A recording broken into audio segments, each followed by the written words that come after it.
And at school they had old spelling matches and that sort of thing. And sometimes they had plays, and everybody go at night.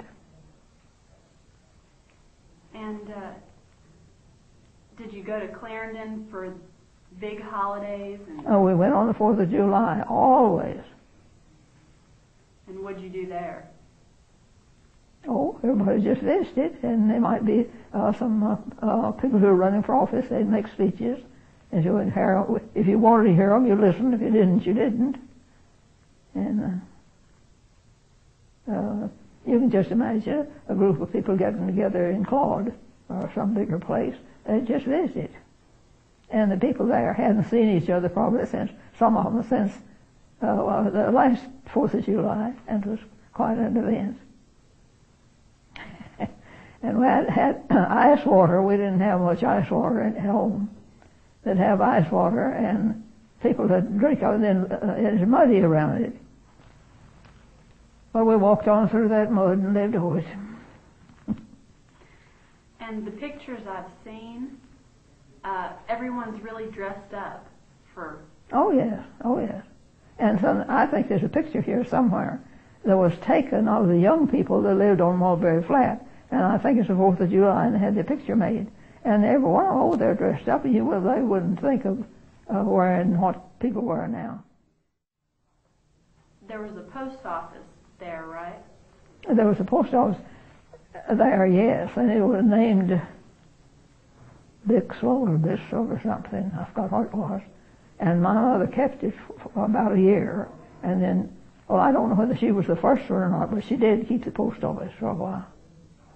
And then it moved.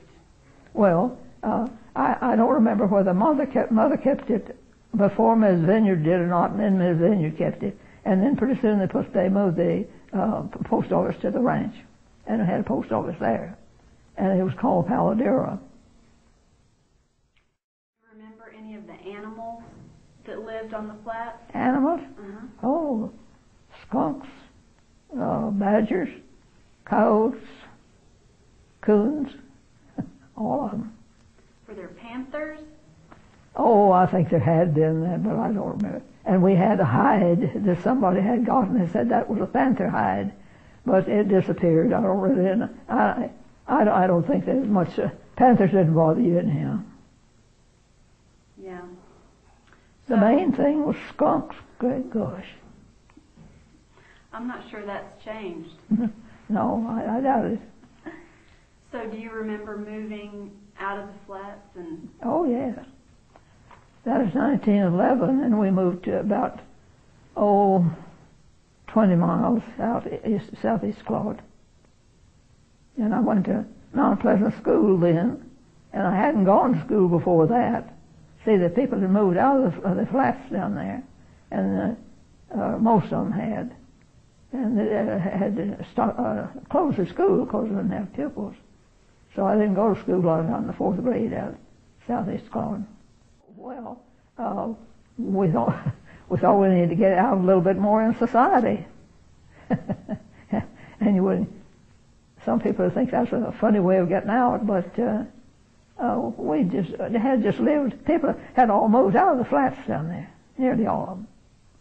They traded their land? Yes. And then we sold swapped our land down there for land on the top. I guess when I was about 18, I went to school out there, rural school, I was 17 or 18, and I went away to school, and then I taught, and I moved back to Claude in 1970. So were there many changes when you came back from the time? Oh, well, I kept up with it. See, my family lived here all the time, and I came back for occasionally for the summer, and then if any remarkable thing occurred, yes, you can see changes in Claude in the last 5 years.